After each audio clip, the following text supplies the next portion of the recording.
This is NHTV2, North Haven Government Television, a service of North Haven Community Television.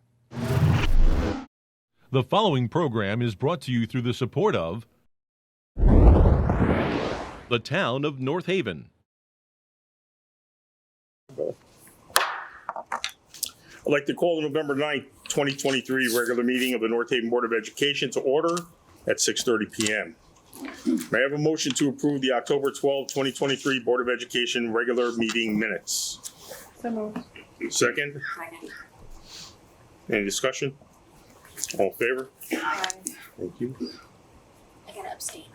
Right, so you abstained and Maria abstained, correct? Mm-hmm. Okay, student representative reports. Start off, Joe, you want to start off first? You're the junior, correct? Yeah. All right. So for the school's counseling department, college information is coming out for students and family, and this can be seen on the North Haven website, which features video profiles of numerous colleges. And for juniors specifically, there's a junior parent night that's held on November 30th at 6 p.m. in the NHS auditorium. Everyone's welcome to join or attend, and the program focuses on the college admissions process led by a guest speaker from Alberta's College. There's a Thanksgiving food drive coming up. The Thanksgiving food drive provides food baskets to North Haven families in need so they can have a complete Thanksgiving dinner. The North Haven main office is accepting grocery gift card donations by Tuesday, November 21st to be delivered to families in time for the holiday. There's also a PTSA blanket sale going on right now, and you can pre-order a Nighthawks blanket. And there's also a poinsettia sale being sold by the class of 2024, which runs through November 17th. I didn't hear. Did you say if people wanted to donate to the Thanksgiving, how do they do that? There's Just get a hold of the main office downstairs? yeah, Or? you can donate gift cards to the main office downstairs. Okay, great. Thanks, Joe. Sarah, Dorothy, how are you? I'm good.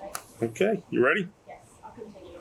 Working period 1 just closed. Sarah, can I just bother you for 1 second? Oh, shit. Say it. Oh, what? Say it. I can't. Sorry. Oh, okay. Marking period 1 just closed and teachers are finalizing grades. Report cards are going to be available the week of the 13th. And the end of the marking period is a great time for students and parents to review grades and attendance schedules. Speaking of attendance, daily attendance is essential and a key skill to academic success. Northland High School sends daily notifications to parents for parties and after school. If you have any questions, please contact the child. The homecoming dance is Friday, November 17th from 7 to 10 p.m. in the high school cafeteria. Attire for the event is semi-formal, including no jeans or sneakers. Please ensure that your child has a safe ride home by 10 p.m. at the end of the dance. Tickets are for sale for $15 and online only. If you have financial circumstances, please contact your school counselor or assistant principal so that we can help you. And for seniors, it's time to order your diploma. Please fill out the form at Power School labeled North Haven High School Diploma. There is no charge for diplomas. Please be sure you are using your student user ID and not parents when you sign up for Power School. This form must be submitted by November 30th, 2023. Thank you very much. You guys are all set. If you'd like to leave, you can leave. I appreciate the report. Thank you. All right, we're going to move on to public comment. A couple things before we get started. Just some general comments. I'd like to thank the town of North Haven for coming out and forced to vote on Tuesday. Regardless of the party you voted for, it was a good turnout. There was a strong commitment by the town to keep the board intact, which I was very happy about. We're trying to do the right thing, and we worked together well, and I'm glad that was able to maintain. So congratulations to everybody that was affected by the election, and I know you all put in a lot of time and effort on it, so congratulations to everybody. Secondly, the public comment now is for non-agenda items. As we all know, there's a normal speaking term of 5 minutes, and there's 20 minutes per. I kind of let that go a little bit. So if you're 6 minutes, I don't really care. I would love it if you were 3 minutes. But, as long as you don't, it's not a 10-minute thing. It's really not, because we're here to make a quick comment, get through. The other thing I just want to make sure everybody's aware, we don't talk about discipline, reasons for discipline, particular staff, student, or administration. That's not part of what we do here. You can say pretty much anything you like, and I've let a lot of things go. But we just need to be civil about it, and we cannot be too direct with names and the questioning of events. But other than that, you guys can come up, state your name and your address, and have at it. Hi, everybody. My name is Christopher Marone. I'm here tonight to talk about Tell us Western where you live, Chris. 21 Weathers Road, North Haven. Thank you. I'm here tonight to talk about our curriculum in Western civilization, and we have 20 people here, so do I get 100 minutes or no? No, I'm just kidding. No. Listen, a lot has happened over the last 24 hours, okay? And I'd like to start by saying that my attendance here tonight, it is not to be insightful. It's not to point fingers at any one person. I respect all of you. You are the oversight of this education system, and you are tasked with making tough decisions for the benefit of our kids. I serve on many boards, and I understand it is not easy to take Thursday night away from your families to listen to concerned parents and community members like myself. My name is Christopher Marone. I am a lifelong resident of this town. I was a student athlete. I proudly wore the colors of maroon and white. I have heard from many past players and parents over the last 24 hours about a big win of our Coach Sagnella being reinstated. Although I am happy about that decision, I do not share their enthusiasm. In my perspective, this has been a loss from the beginning. A good man and his family, along with his coaching staff and team, have been torn apart this season by numerous media outlets and social media narratives. It is my belief that this could have been avoided, and I'm here before you today, hopeful that this will not happen again. I am extremely concerned about the precedent that we are setting for our future. I understand the immense pressure that this administration and this board is under every single day. We now live in a society where lawsuits are threatened in almost every incident. Thank God we live in a country where we still value the principle of innocent until proven guilty. Considering recent events surrounding this football program and its head coach, Anthony Sagnella, I am fearful that we are headed down a slippery slope. Suspending someone prior to the conclusion of an investigation goes against our entire belief system. It seems that we are so quick to act in fear of liability without considering the liability on the other side of the equation. We are opening up the floodgates for every parent to threaten a claim or suit for the instant gratification of suspension. I'm going to say that one again because I think it's very important. We are opening up the floodgates for every parent to threaten a claim or suit for the instant gratification of suspension. The investigative conclusion no longer matters. The damage and defamation is done within the first hour, and it spreads like wildfire on social media and other media outlets. This is dangerous, this precedent that we are setting for our coaches. Claims and accusations should be taken seriously. There should be a process to investigate those claims, but judgment or suspension before the conclusion is unwarranted in most cases. From what I have observed, this was an isolated incident with no threats of loss or risk to other kids. This was a coach and a teacher with 26 years of tenure in our schools who served over 10,000 kids. If we cannot give Coach Sagnella the presumption of innocence during an investigation, what I am fearful of is what coach can we give that to? Ladies and gentlemen, please, I urge you to reconsider your policies and procedures. By setting this precedent, if we are not careful, we will put a target on every coach's back for a new generation of parents that are quick to threaten legal action. Stay strong, stay principled, and when in doubt, please have our coaches back. Thank you for your time. Thank you.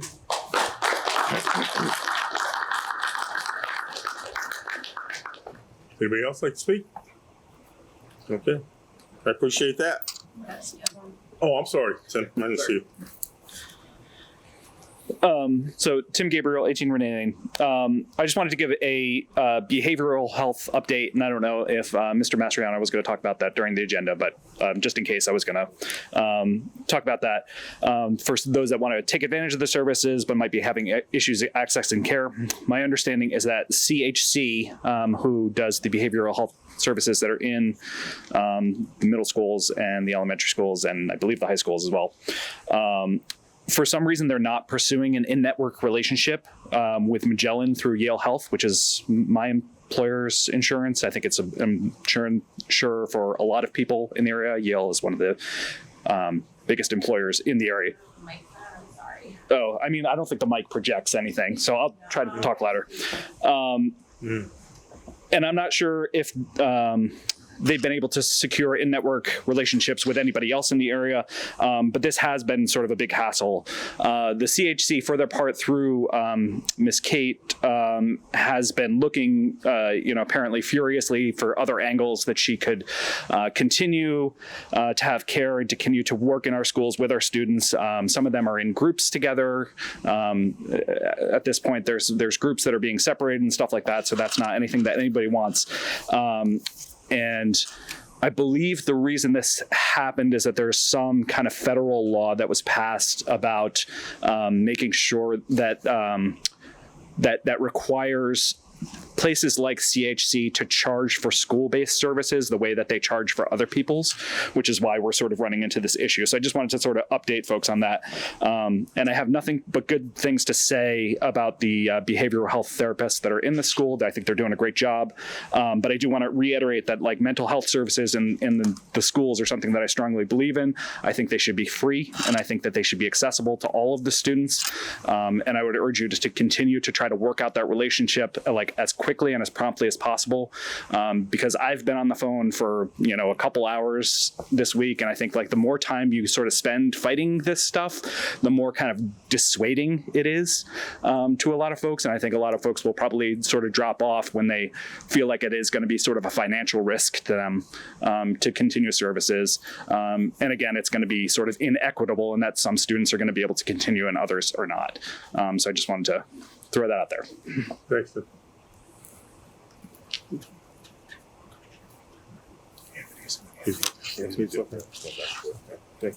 Thank you for your time. Yeah, no, thank you. Appreciate it. Anybody else like to speak? Okay, seeing none, I'd like to move on to the consent agenda. Report of the Board of Education chairperson or designee. The ACES. Marty? Yeah,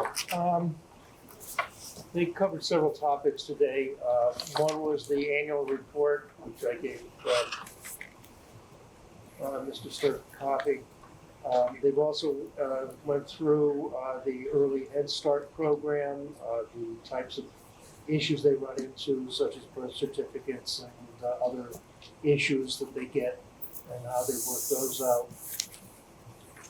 They talked about the tuition at the magnet schools, which would be Wintergreen, Interdistrict Magnet, and one other educational for the arts, ECA. They haven't set the tuition rates for those three programs. I have a listing of tuition for 2023, 2024, if anybody would like to look at it. They also talked about how the jail program, which is my title for it, for students who may be incarcerated for one reason or another, and the educational program that has to be presented and how it reflects back to the school system if that's needed, and payment, so on and so forth. And the last item that they covered was their move from 350 State Street, which is the old AT&T building, to 370 James Street. And they hope to have that completed probably within the next couple of months. Okay, thanks, Marty. Curriculum, instruction, and planning. Well, you doing that? Eleni is gonna do it Oh, tonight. great. So we met prior to this meeting. Diane Blythe, who's our K-12 art coordinator, joined us, and she shared some pretty cool stuff that's being done in the art department across all 6 of our schools.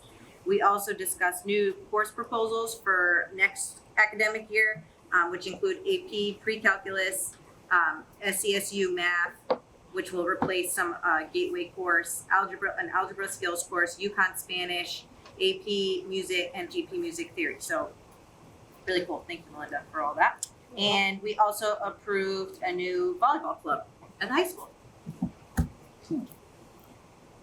Perfect. All set? All set. Nice. All she wrote.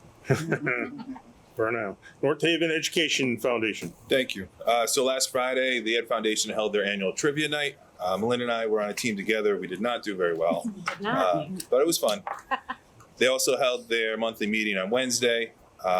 The foundation approved a grant request from Joe Romanelli, who's our 612 math coordinator, and Paris Galbout, who's our K-12 science coordinator.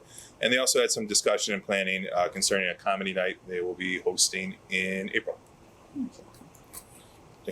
All set? Yeah. Thank you. I'm going to go over the policy second reads that we're going to need to do so we can vote on for next month. Educational stability procedures, transportation coordination with the Department of Children and Families, Series 5,000 students. Family and medical leave, Series 4,000 personnel. Non-discrimination, Series 1,000, community board operations. Non-discrimination, Series 4,000 personnel. Non-discrimination, Series 5,000 students. Policy regarding Title IX of the Education Amendments of 1972. Prohibition of sex discrimination and sexual harassment, Series 5,000 students. Student discipline, Series 5,000 students. Then Randy, if you want to go over the ad hoc athletic committee.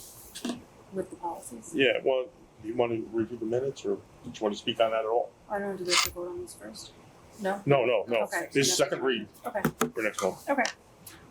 Thank you. So we met on,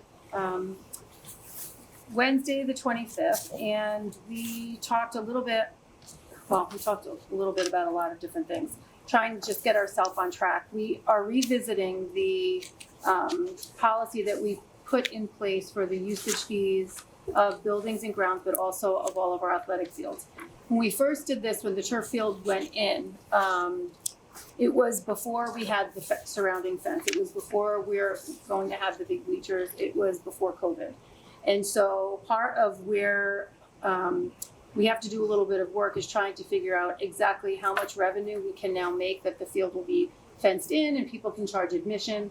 We are one of the only facilities that has 2 turf fields, although we don't necessarily have bathrooms or concession stands. So we have to we're looking at other local fields and facilities and trying to compare what they charge for fees and for usage and that kind of thing for the field. So we're kind of in the middle of the money piece. We have to figure it out so that we can keep it very affordable for people in town, try to profit on private clubs or out of town organizations that are coming in that want to use our facilities, while also making enough money to maintain the fields because we're getting into the years of usage.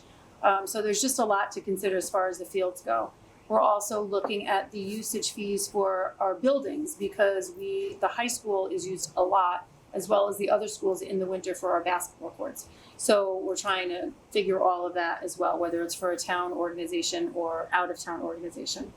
So there's definitely a lot of planning and thinking to go in this. One of the things I think we did make some movement on was we are creating, or I should say, changing a little bit the form that we have now that people have to fill out when they want to use our facilities. And so they have to, for example, they have to provide insurance. They have to state how many people are going to be at the event. They have to check off that they checked with police and fire so that if they need extra security or if they need a fire personnel there to make sure everybody's safe, that they arrange for that. We're talking about deposits that are due by a certain date before the event. All of those kinds of things we're putting into place. And again, we found a local district that had a really good template that we're working off of and personalizing for our own. So I'm hoping, we're meeting again on December 6th, I believe, so I'm hoping by the next meeting, we'll have something that we can share with you as a one look, and then possibly put the form into play for the spring, and then work on fees as we get closer to the fall, and we can figure out the numbers. You got you. Okay. So when you said how many people will be there, players and coaches, or also like fans? Yes, so if it's just a team practice, it's one thing, but it's really more about out of town. I mean, in town too, if they have tournaments and things, if you expect a large crowd, you're going to need security, you're going to need fire, so it's going to depend on the event. If it's just an organization that's using our facilities for practice, it might only be 30 kids. But we just need to know the numbers so we know what to expect. Custodial purposes too. So like, let's say it's a cup game and there's expected to be like 200 people there. Mhm. Will we have like an algorithm that says like, if you have 100 to 300 people, this is how many police and fire you would need, or is that gonna be up to the club to try to figure out? So the club is going to, whoever is renting out the fields will have to go see the police and see the fire department and get a signature that they visited the police, and the police might say you need to have 2 people. And they need to arrange for the 2 people to be there. We're not getting involved in that other than to make sure that they went through the right channels and they had it signed off by the personnel, whether it's at fire or police. And we'll have different fees for like our town clubs versus, even if it's like an out of school, like our travel soccer teams. for Yeah, instance. in-town leagues are going to be much more significantly less than out-of-town travel, yes. Yeah, but if you, I mean, this is open, this is not any kind of solid Right. decision-making at all, so if you have any kind of thoughts or whatever, I have another definitely question, I'm share. sorry. And is it only for the turf, or is it for also like the new field with lights? It's not a new field, it's just an old field with new lights. We're, You know what I'm talking about? no, The athletic complex? oh, over where softball and baseball is, it's Yeah, everything. The grass. We're looking So at it's for everything. everything, not just the turf. No, because the policy itself includes every field, every building, every property. So it could be the gym at the middle school, the gym at Green Acres, you know, anything that's public school owned. That make sense? She has no questions. Okay. Great. Yeah. Right, You all set, any other Randy? questions or thoughts, please share. Thank you. Can I ask a question about the setup of the field? Because there's bleachers going in on one side, right? On Yeah. one side of the turf? Grandstand, Yeah. yes. What about the other side? For the other turf? No I think bleachers. so, right? No, other than what's there, they have those smaller ones, but not Is there any grandstands. discussion to put more bleachers over there No. to watch that game? There's not. Is there space to put bleachers there? I'm not sure if there's space, but as far as the money that's been set aside for us to do this project, that is where the bleachers were designated to be. So it's a cost thing that no bleachers are going on the other side?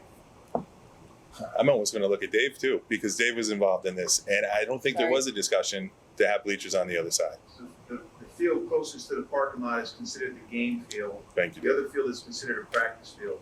So there really is no room closer to the high school to put bleachers in.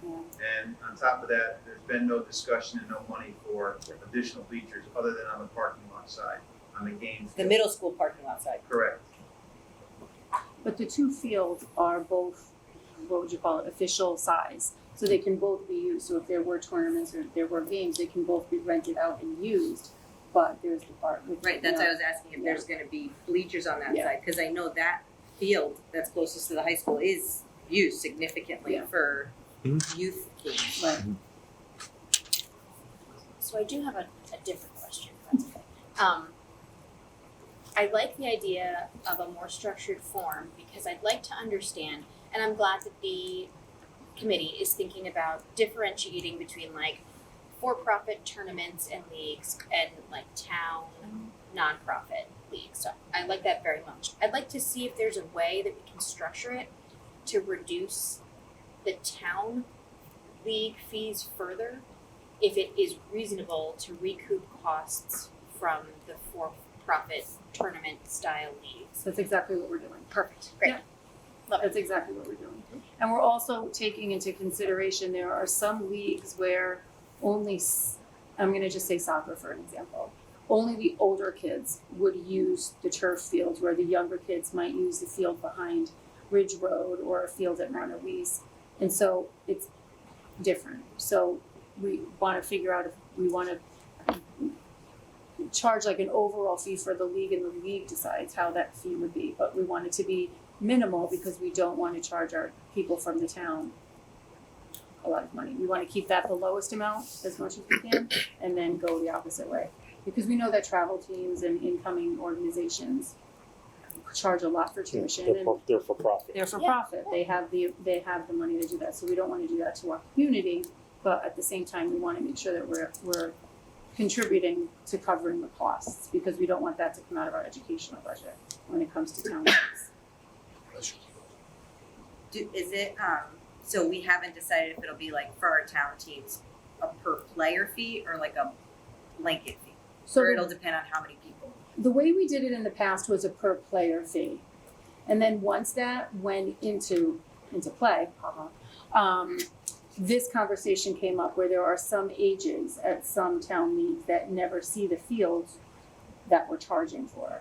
So we want to be fair about it, right? So that's where we're going. So one of the things that we're trying to figure out is how much money is it really costing us to charge for the custodial staff, because we're required to have custodial staff when the fields are being used. We need to cover those charges and figure out how much those charges equate to over a season, and then kind of go from there. So there's a lot of number combining. And again, like I said, because of COVID, and we really haven't used them consistently really since they've been installed with all of the things that we have to offer, it's kind of hard to come up with a solid number that we can work with. So we're trying our best, crunching the numbers as best we can.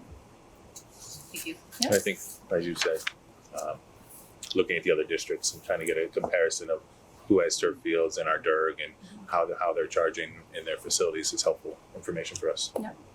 Christian, did you want to add anything? No? No, I think all the questions being presented are the exact same questions that the committee itself right now is grappling with, quite frankly. So they're good questions, and it's really the work of the committee and trying to just streamline the policy. Anybody else? Okay. Go on to the superintendent's report. Start with. You want to start with Thais? Thais, want to do the DEIB report? I would love to. All right. So, we met last Friday. Just want to give an update. We're working on trying to put together a strategic plan that aligns with the vision of a graduate. And as with all strategic plans, you start with an assessment in terms of where we are. So taking a look at, we're doing some things already that we want to celebrate and amplify and at least communicate out. We're currently working in some work groups to try to try to narrow down the direction that we're going to go. So, or that we'd like to present. So that's where we are as it relates to the strategic plan. But just want to at least let you know that for the month of November, at least from an announcements or an observance perspective, we have Native American Heritage Month, Diwali, Election Day, which was just a couple of days ago, Veterans Day, and then Thanksgiving. So, any questions? Thank you. Yes, thanks. District data update. Data update? Data update? 6-1. Thank you. So Melinda and I will be presenting some slides tonight to share information on last year's testing results, the recently released CSDE accountability reports, and the K-3 science of reading waiver. So there's a good number of slides and a lot of things to hit tonight. Thank you, Anthony. So the state assessments are a measure of student achievement, and we make every effort to align our progress and next steps with the district's vision of a graduate. The next few slides show a district breakdown of how North Haven Public Schools how they perform compared to the state, as well as school districts within our DERG. And we are in DERG D, just as a reminder. You'll see a couple of the schools listed in there. There are about 24 schools in our DERG. So when compared to the state, North Haven performed well above the state average in English language arts, math, and science. This chart breaks down how each school scored, thank you, Anthony, in math, English Language Arts, and Science. I'm sorry if you can't see it. Yeah, I'm good. I'm good. Okay. Perfect. The next few slides demonstrate how the district performed in our district reference group in English Language Arts, in math, and in science. We ranked 6 out of 24 in Durg D for English Language Arts. Andy, if you could back up just a few. We slow down so we can like. Yes. Sure. Yep. And when I just interrupt you here, Patrick, when we look at this, we're talking about a combination of grades 3 through 8 Thank you. when Yep. we're rating that For SBAC. Exactly. For SBAC, yep. And so we ranked 7th in our DERG for math in SBAC. And as you can see, many of the same districts are always at the top of our DERG. And then in science, we go back a little bit. Oh, that's so far ahead.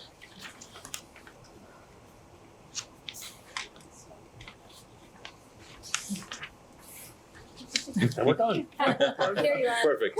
Just Thank you. right now. You're too busy. And in science, we continue to make very strong progress, and as a result, we're ranked 5th in our DERG out of 24. So it's very exciting.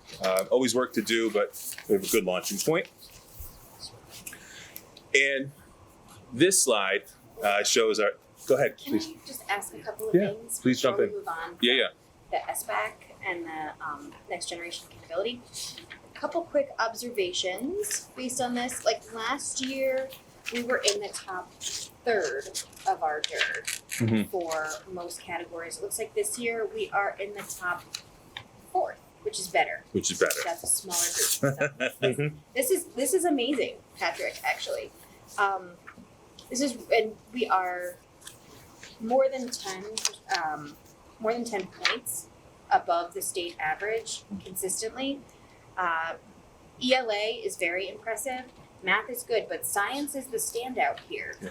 Are we attributing the science standout to the reshuffling of specials, unified arts in It elementary? plays a large part to it. Okay, cool. Yes. I mean, That's one piece, and we did a lot of curricular revision, particularly at the secondary level. Our middle school, adopting new units of study, and really looking at our high school program as well. And it's just a big credit to really our teachers and our coordinators and administrators. They have, I know there's a term out there, we're teaching to the test. That's not the case. Our curriculum is robust. We teach throughout the year. We prepare students for the test because it's a tough test to take. You have to learn the little nuances of how to take the test, but the knowledge is there. You just have to learn how to take it. I want to applaud you and the teachers too for making that shift seamlessly. My son is in 5th grade. He loves Miss Wiki over at Clintonville. Like, does a phenomenal job. He looks forward to science class with her all the time, and like just kind of watching the data prove out. And I always say, like, standardized test scores are a barometer at best. Like, they're not super accurate, but they are directional. And watching this move in this direction is truly phenomenal. So thank you, and thank you to all of our teachers and admins. And I think even the better part of that is like a love of science. Kids are so excited. They're as excited to go to science as they are to go to PE, which that's a feat. It is, and you know, New Haven County is such a hub for science jobs. Like, this is a great place. So to me, my mind immediately goes to, this is a great way to invest in bringing our kiddos back to New Haven County, hopefully to North Haven, after they graduate, hopefully loving science. So, well done. Can I ask a question? Do we have, I know Amanda just said we went from the top 3rd to the top 4th, but do we have where we ranked the year before to last year? We do. We were, we were a couple, as far as districts go, your percentage points. Which are district. So in ELA, I think we're currently, what are we, 6th? Last year we were 3rd or 4th. Okay. With math, I think we came up some. I think we were 8th or 9th last year. Okay. And we climbed a few spots in science for sure. Okay, thank you. Sure. I like that. All right, and SAT. So on this slide is our SAT DERG comparisons. The high school is it really in the middle of the DERG, a little bit higher. Like I said, we're 24 schools In math, we ranked 9th, and in SATs, we're at 11th. We continue to be hopeful that the overhaul of the high school curriculum will boost our overall scores over the next few years. I'm going to turn it over to Melinda for the next little bit. Okay, I'm going to talk to you a little bit about the accountability reports. And if you remember last year, these are like that puzzle where we're given certain amounts of points in all different categories. So the State Department, the State Department has created 12 indicators within these accountability reports. And that's kind of like our school's report cards in essence. And they look at predictors for students' success in college, careers, and life beyond high school. And it takes into account certain areas like graduation rate, access to the arts, participation in physical fitness testing. And it also looks at student growth over time. So particularly at the elementary level and the middle school, it looks at how students have grown compared to their own score the previous year. So North Haven Public Schools outperformed the state in a significant amount of points here too on our overall accountability. So that looks at the whole district. It's also broken down into school pieces as well. And that's based on 100%, just points. You could go one more, Anthony. So the reports provide each school with a ranking of 1 to 5. And I know we talked about this last year, but we even have to go back and kind of school ourselves again on it each year. So I'll just kind of walk us through. And what happens is that a school can be dropped a category if we don't meet the participation rate of 95%. Or if there's an outlier, meaning that there's a discrepancy between performance of, say, particular subgroups in a particular area. If you go one more, yeah, perfect. So this slide shows how each school scored last year and then for the past 2 years. So we held pretty steady with the exception of the high school moving up from a category 3 to a category 2. So there was an improvement there. The middle school remained a category 3. And we believe that the reason behind that is because of the participation rate for the science assessment didn't meet the 95% in one of the categories. So that causes us to go down a different category. We believe it's 94.2, so. Exactly. And we're looking into Ridge Road. They stayed the same at category 3. Anthony, if you go one more, then I'll kind of back into this a little bit. There is a category called schools with distinction, and we actually have 3 of our elementary schools that achieved this distinction. And they remained at category 2 schools, but Montouise, Clintonville, and Green Acres are ranked 2s and with distinction. It's a bit of a puzzle, and it probably seems like a little bit crazy when we're talking about it because we look at the percentages that you saw when we looked at the SBAC scores, and we looked at math, we looked at language arts, and we looked at science, and we looked at percent of students at levels 3 and 4, at goal and above. This accountability report takes into account a whole lot of different factors. So it's really like you have to put them side by side to look at some of the achievement pieces because we may not have as many students at levels 3 and 4 in a particular building, but they may have made more growth and hence moved up in a category or be considered a school of distinction.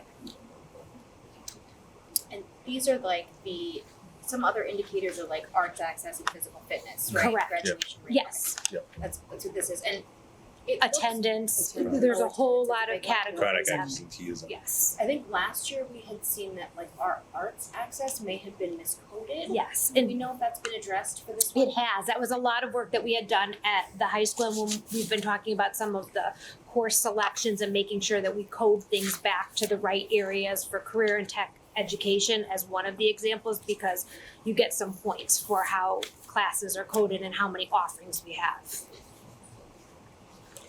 So this slide just depicts a few district goals that were shared with the teachers at the start of the year that weigh into their teacher evaluation plan for the year. And administration at at their opening faculty meeting, went through these goals and through their goal setting meetings and mid-year check-ins and end of year meetings, they'll review these goals and track progress, and that's something that we can report back to the board. We've been getting our SBAC scores a little bit earlier because they're done electronically now, so we don't have to get them in August. We tend to get them a little earlier now, so we can report out some preliminary reports, so preliminary scores, I should say. And we really like these particular goals because they look at holistic school improvement, like moving everybody, but it also looks at kind of honoring where students are and looking at that individual growth too. So it balances both of those pieces. Thanks, Anthony. So the district's working very diligently to improve curriculum development. We're providing instructional coaching for teachers from K to 12. We're utilizing data teams to support students and establish goals. And we have an established graduation task force to support students. Those are in danger of not graduating, and an attendance team that focuses on improving student attendance through social, emotional, and academic support. So we're trying to tackle all aspects here.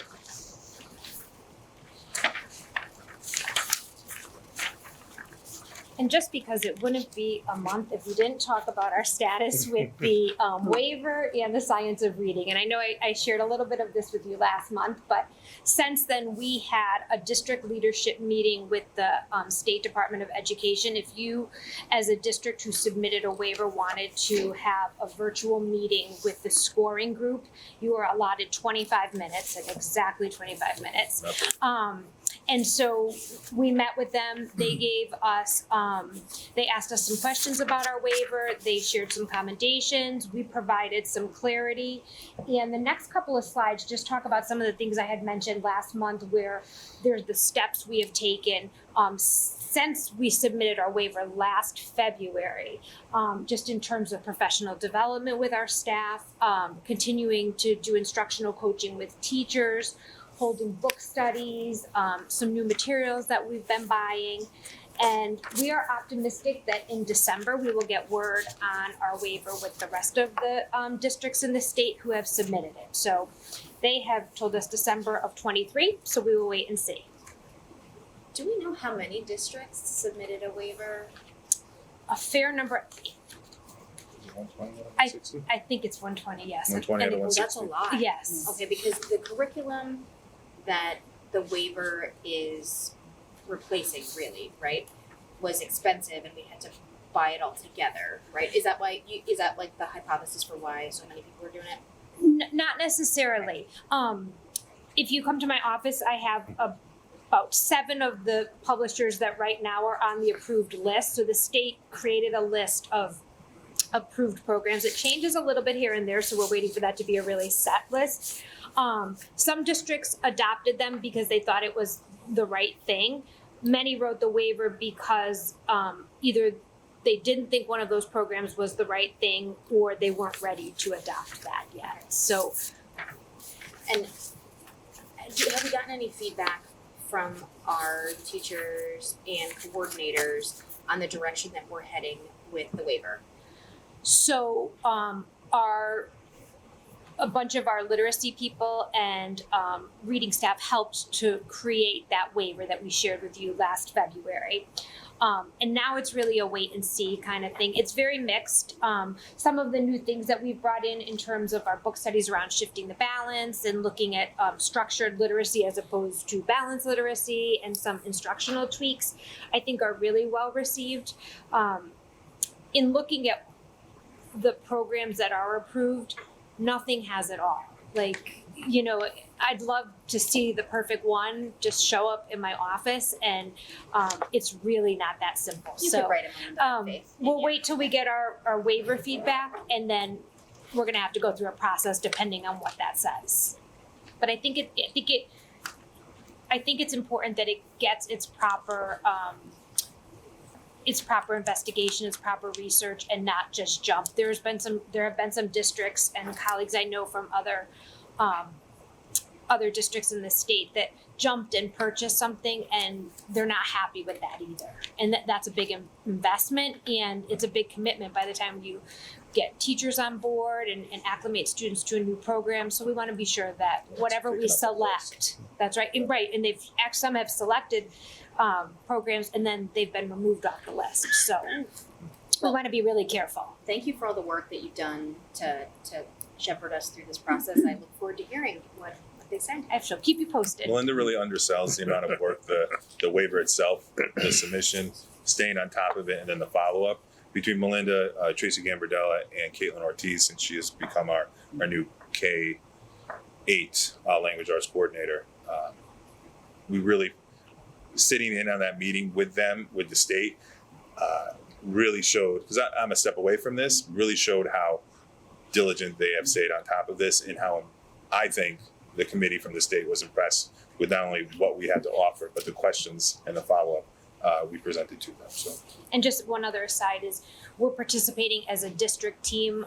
The state is running modules about every 3 weeks. It's a full day for right to read literacy training. So we're participating in that, networking with other districts. So that's helping inform our practice and helping us to learn a little bit more about some of the options out there.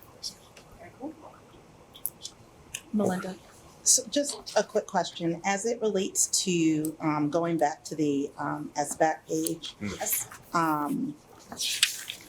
the first page of the printout. Mm-hmm. So there are some great numbers in terms of performance there, but you also see some areas of great opportunity where you're looking at like 12 to 16%.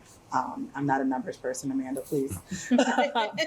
but variables between our schools. So what are the areas of opportunity of learning from each other within our district that we could do to help boost some of the schools in our? That's a great question. And I just want to go one more on to answer Absolutely. that question too. So when you look at that, right, that's our holistic grades 3 through 8 too. We dive really deeply into this and we look at it from a classroom perspective, school perspectives, and really there are discrepancies, depending on how you look at that data.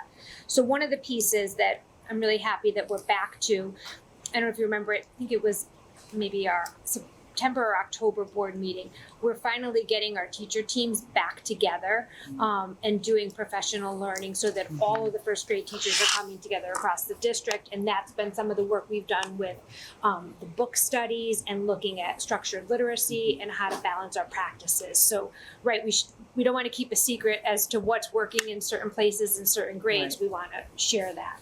And we have a huge emphasis on making sure that whatever materials we're getting in one building, we're getting it for everybody so that it's very even. Anybody else? Anything else set? I'm all set, thank you. Great, great job, guys. Interim Director of Student Services report. Thank you. Good evening, everyone.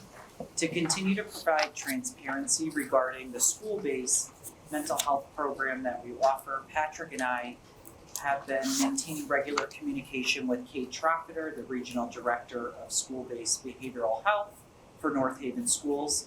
With Kate's support and collaboration, we have been advocating on behalf of the district to determine what next steps are necessary to panel with additional insurance companies and to address the coping concerns.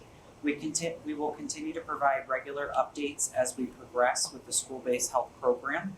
For any students that are in need of any mental health support in the interim, obviously there are many opportunities within the schools that are already built in. So please know that the support is there within the building, and if you have any concerns, you're always welcome to reach out to me. I would also like to take a few moments to highlight the school counselors at the high school level, and they have been working very diligently to support all students with post-secondary planning. Pushing through the November 1st deadline, counselors positively saw an influx of student applications. Many schools are providing incentives to apply early. The Connecticut State Universities provided free applications if students applied on November 1st, with some continuing to provide this offer up to November 15th.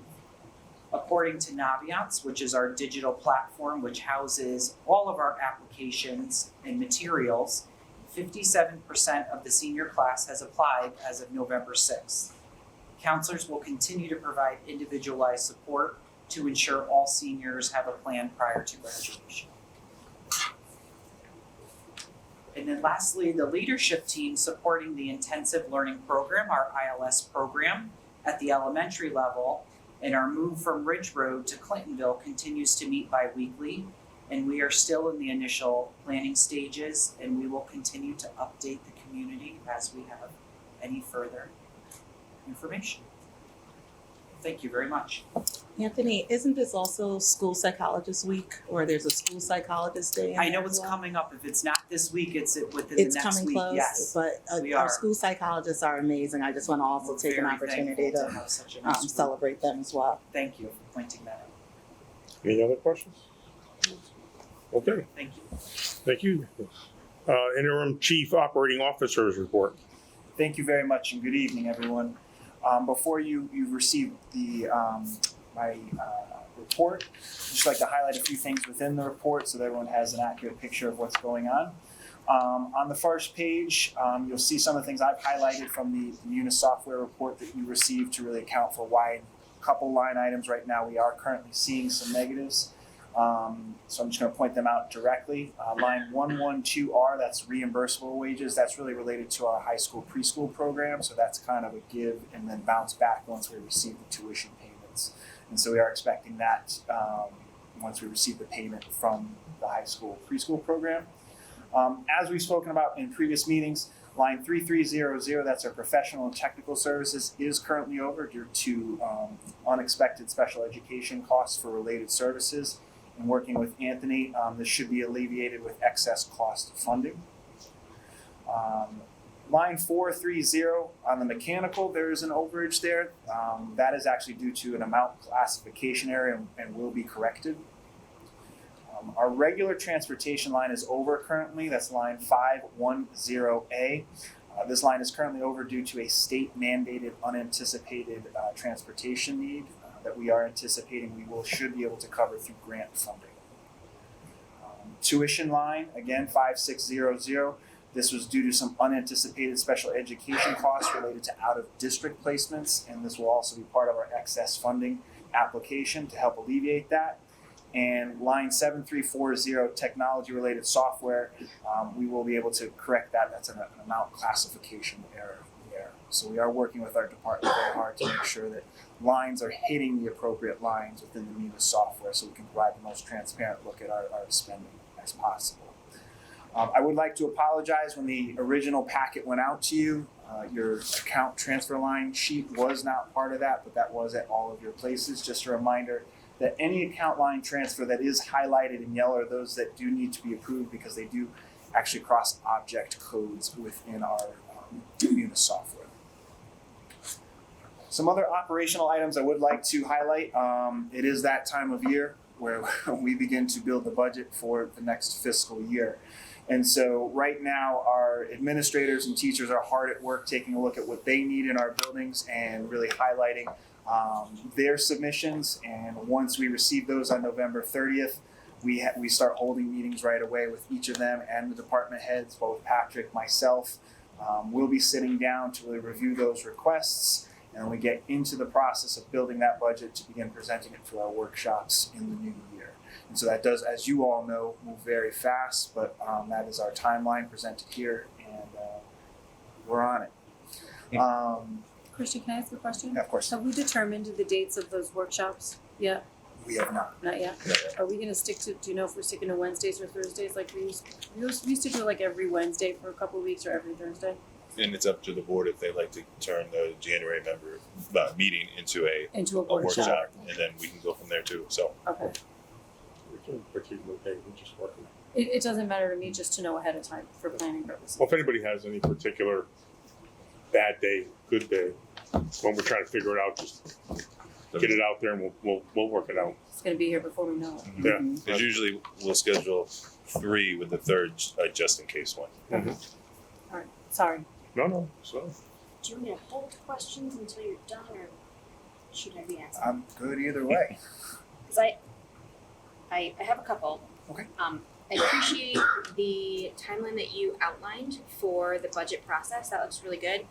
I'd like to request, respectfully, that we add a small budgetary line item for our middle school and high school plays and productions.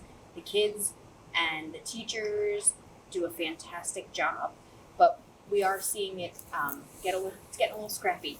And I'd love to see some funding to help support the arts. I would propose $10,000 as a line item. Obviously, the board would have to approve it, but that is something that I would love to see as we move forward. Second quick thing is for the regular transportation overage, I'm totally fine with the overage. I think it makes sense.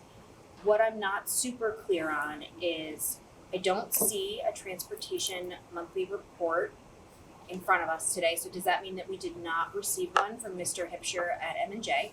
We did not receive one from Mr. Hampshire this month. That's disappointing. It is. It's more than disappointing. That's not really acceptable. And it's agreed upon in our MOU as well. Yeah. I want to again thank our wonderful bus drivers for all the work that they do, and I want to just make sure that they know this is not a jab at them at all, because if we could have 8 more of them, I think we'd be in much better shape. But I'm a little confused as to, I think our contract stated originally that we should have 25 buses for year 1 with some extras on standby, and then we could reevaluate every year. I know that during the COVID years, bus attendance, bus usage probably dropped off a little bit, but I think we're probably back to where we used to be at this point. So I would love to see M&J complying with the MOU and providing us with the updates that we require monthly. That's that. I think that's actually a great segue to my next point, is we are meeting with them weekly, and we continue to do so, both myself as well as Anthony and Patrick. So we'll certainly be addressing that as part of our Wednesday meeting. You can blame me. Amanda's being so reasonable about this. Just, it's fine. I would like to share, in regards to cafeteria and food services, October is the month that we do, as required by the Connecticut Department of Education, to submit our annual financial report in regards to our food services. It is important to note that the money that we do receive from food services is not technically actually part of the operating budget that we actually prepare for you. It is something that we work with our vendor, and I think that's an important distinction to make at this time. And you may recall as last year, and because of really the ongoing, I would say this is a benefit from some of the funding that has happened from COVID, we are once again in a status where we have our 3 months of operating expenditures within the cafeteria fund. So you have to, as those funds come in, before you start to look at what will be excess funding, you have to look to maintain 3 months of operating funding within your account. Anything over that, you have to at least submit a plan to the state on how you intend to spend those monies back down. And so I have submitted a plan to the state and actually attached it in here where, in working with Sal Rizzo and myself and taking a look at the ongoing needs in our cafeteria, we do still look at this as kind of a one-time opportunity in terms of how can we utilize these funds for capital funds and equipment fund purchases first. And so right now the district currently has $465,189.61 that we had to identify a spend down plan for. And some of the items that I've placed upon this particular list you may recognize from last year's plan. The reason for that is either A, they weren't completed, or we weren't paying those, so that money was still sitting in that account. So things like the window tints that have now been completed at all 4 of the elementary schools, as well as the additional seating in the middle school cafeteria, are now there, but they were part of last year's plan, so we technically have to put them in this year's plan because we had not expended those funds yet. In addition to that, though, we are looking outside of things such as warmer ovens and push carts, which are needed. We are looking to both stay on the course with the walk-in cooler at Clintonville.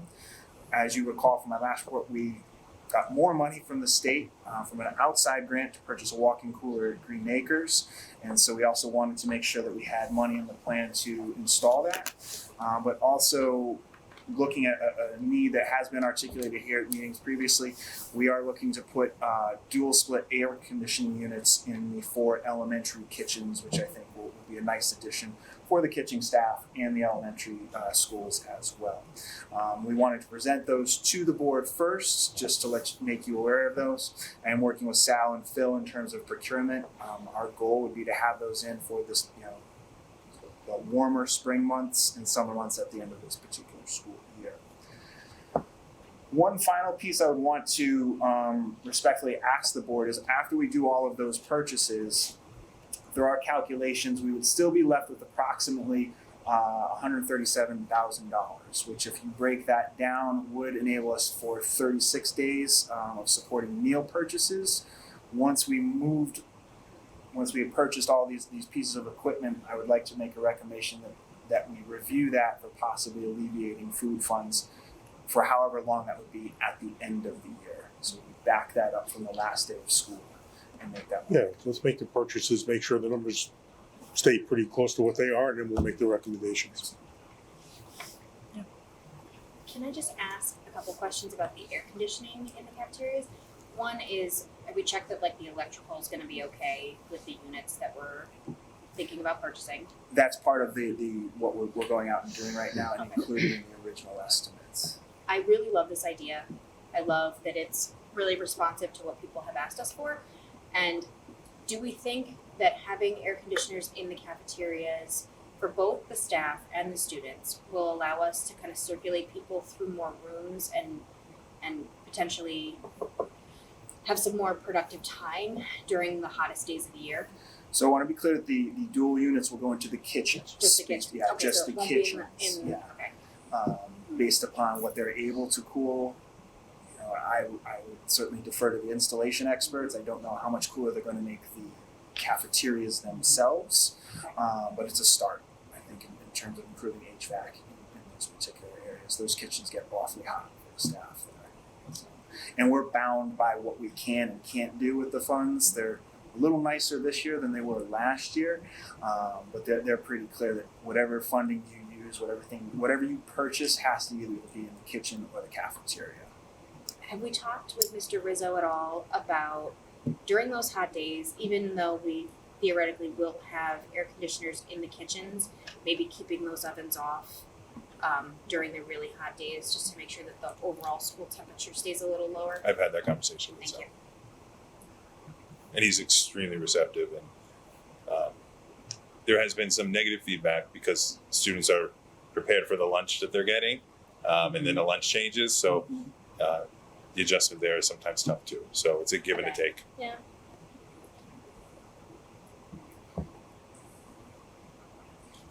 Overall, that concludes my report for this evening. Any other questions? Yeah, go ahead. No, don't be. So thank you for the grants report, and also thank you very much for the 5-year grant report that you had sent previously too. That was really, really helpful, especially in light of something that was written in the Advisor this week actually, which took me a little bit by surprise. Our third select woman said that we got $5 million from pandemic funds and $2 million from ESSER funds. Within this grant report, I can't square that circle because I'm seeing $3.8 million in combined pandemic and ESSER funds.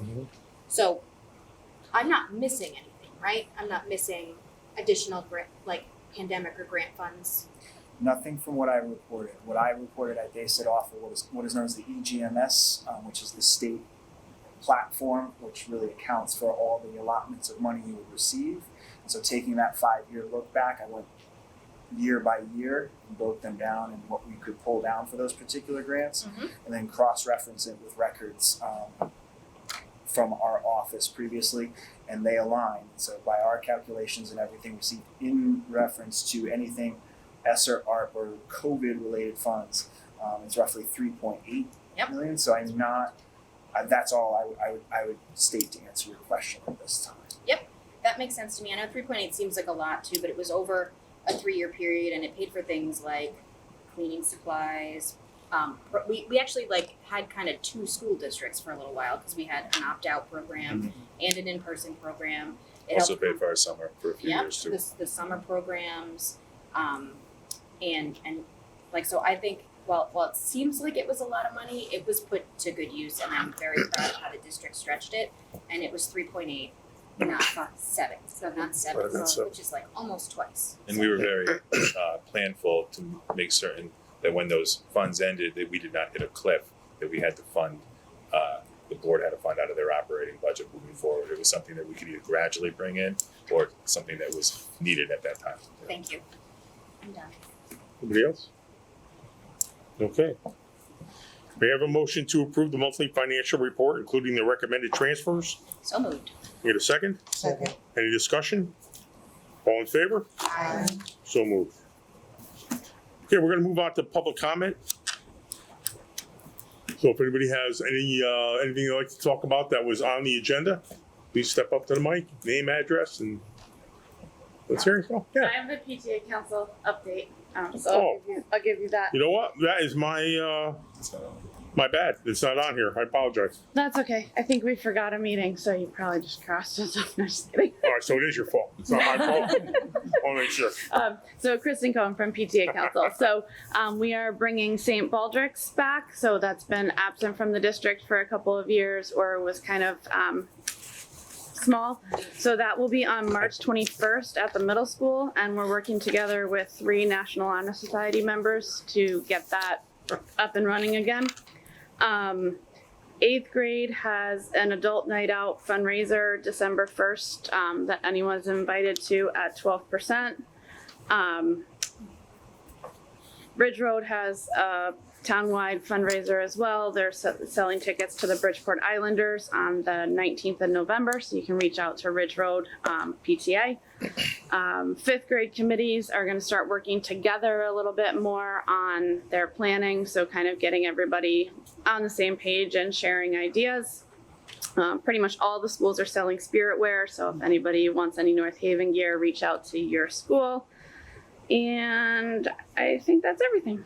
8th grade had a planning meeting tonight, so that's also getting started. So if you're interested in joining any of your 5th grade or 8th grade planning committees, call your school. Great. Thank you very much. Thank you. Anybody else? Okay, seeing that no one else wants to speak, may I have a motion to adjourn the November 9th, 2023 regular meeting of the Board of Education? So moved. Any second? All in favor? Aye. So moved. Thank you.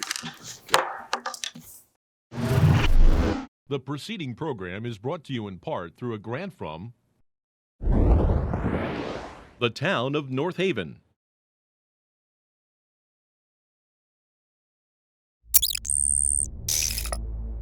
Watch town meetings or other videos on demand at nhtv.com.